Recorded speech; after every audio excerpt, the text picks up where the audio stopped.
Good morning and welcome back to the point for Thursday, August 3rd. It is a bit of a sluggish day here in Pittsburgh as don't see a ton going on as the U.S. futures are relatively unchanged, continuing yesterday's trend that saw a quiet close, although the small cap 2000 index fell over 8%. Earnings continued to be the main influence in U.S. stocks, with investors closely watching Tesla's report yesterday. They reported a cash burn of $1.16 billion, which was lower than analyst expectations as the stock rose over 7% in extended hours trading.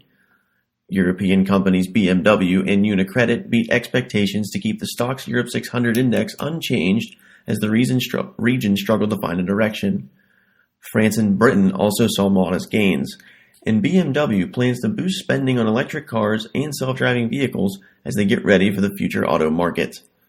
South Korean stocks plunged as much as 2.2% among plans to raise taxes for big corporations. Samsung, the largest weighting on their index, fell 2.5%.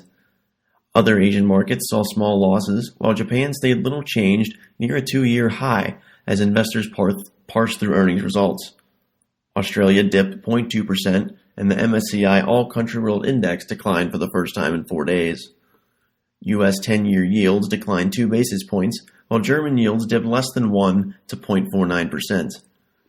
Crude oil declined 0.1% to $49.53 per barrel as OPEC continues its uphill battle with countries in an effort to cut production, while some have increased their output, claiming that they need the money. Oil companies rely heavily on Venezuelan oil as they pulled in over 270 million barrels last year, worth about $10 billion. Chevron, Phillips 66, and Valero are keeping a close eye on President Trump as he may embargo imports from the country to pressure Venezuelan President Nicolas Maduro. Gold fell its most in over a week, down 0.3%, while energy shares fell as investors digested a rebound in American oil output.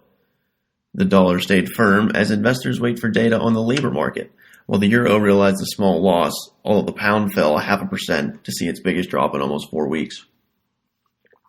The big news of the day comes from the Bank of England as they cut their forecast for economic growth and wages while deciding to keep its benchmark rate at a record low. Euro area data continues to be pumped out as it was said the UK economy had moved to a steady but sluggish phase as its latest purchasing managers index showed services expanded faster than expected in July. Germany's purchasing managers index dropped to a 10-month low, marking the first time in 12 years the country has lagged France, Italy, and Spain. Eyes are slowly turning to the White House's appointment decision on the next Fed chair. Keeping Janet Yellen seemed most likely until recently Gary Cohn has emerged as a possible leading candidate. And Friday, we'll see the employment situation report, which will be watched closely as investors will look for clues on the strength of the economy and the Fed's next move, especially amid a recent decline in the dollar. So a bit of a slow day. Tesla and electric cars continuing their push upwards.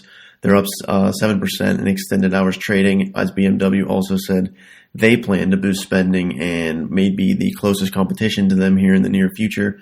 But obviously the big news coming out of England, their downgrades in their economic growth forecast are kind of linked to the Brexit. It's reflecting deterioration as faster inflation is outpacing the wage growth, which is holding back consumer gains as prices are becoming more expensive, but people are not making as much money to keep up with that, and it's kind of reflecting the housing market and reflecting a lot of things as we wait to see what happens out there, especially because the banks are seeing a weaker pound and overall global economic growth is stronger, and they think that this should be bolstering the exports for the UK region. But again, the Brexit is just keeping this drag down as it seems the decision just continues to lag on. But we also keep our eyes on oil situation. OPEC trying to cut back imports, but countries keep producing and producing. So they're going to struggle there, with Venezuela obviously having a big impact on what's going to happen. In the sports world, the Pirates lost again to the Reds last night, but the Dodgers saw their major league record come to an end against the Braves. They had a streak of 53 wins after leading at any point in a game. But that ended last night. I think they were up 1-0 in the second inning and ended up losing. They still have the league's best record at 75-32. A lot of eyes will be on Steph Curry today in the Ellie Mae Classic as he's set to tee it up at 11:55 Eastern Time. But history is not on his side, as I don't think any professionals heading over to the web.com tour are like 0 for 42 in rounds in the 60s or something like that. And the Bridgestone Classic also kicks off today in Akron with Jordan Spieth, Rory McIlroy, Jason Day going off at 8:10. And following right behind will be Brooks Koepka, Dustin Johnson, and Matsuyama at 8:20.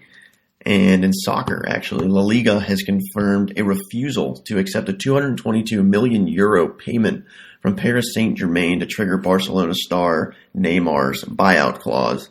And I also just received the news over here that Nashville Predators captain Mike Fisher has retired after 17 seasons in the NHL, where he collected 585 points in 1,088 NHL games. And that is it for today for The Point for Thursday, August 3rd, and we will see you tomorrow.